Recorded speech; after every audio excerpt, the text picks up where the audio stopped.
Can the government be run like a business? You hear it all the time. Trump campaigned on the claim that he can run the country because he ran businesses. Even Elon Musk, he became the chief of Doge with no government experience. And that's because he was a successful businessman. So can the government be run like a business? There's actually a theory about this. It's called New Public Management, or NPM.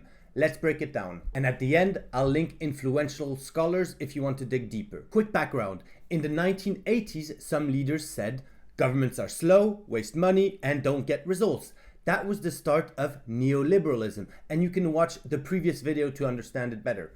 Their solution? Let's make the government more like a business. That's what NPM is all about. Running public services just like you would run a business. 3 big ideas that NPM is pushing in governments. First, performance and results.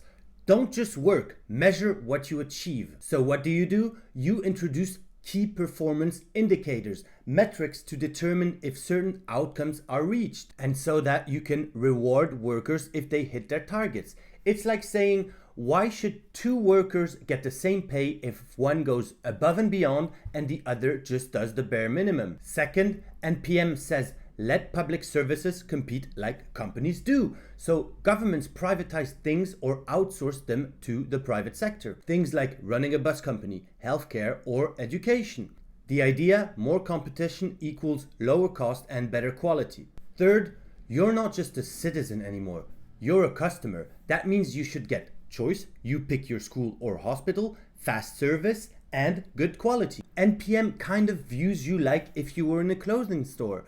But instead of different clothes, it's different types of public services. Let's take an example. In Sweden, parents can use a voucher to send their kids to a public or a private school. The idea is that the money follows the student, so schools have to compete to attract them. Sounds good, right? But here's the catch. You're introducing profit incentives in how government functions. Should companies make money from prisons, the military, healthcare? Said differently, do you think there are limits to how much we can introduce for-profit companies in government things? And there isn't just one answer. People have widely different opinions on that.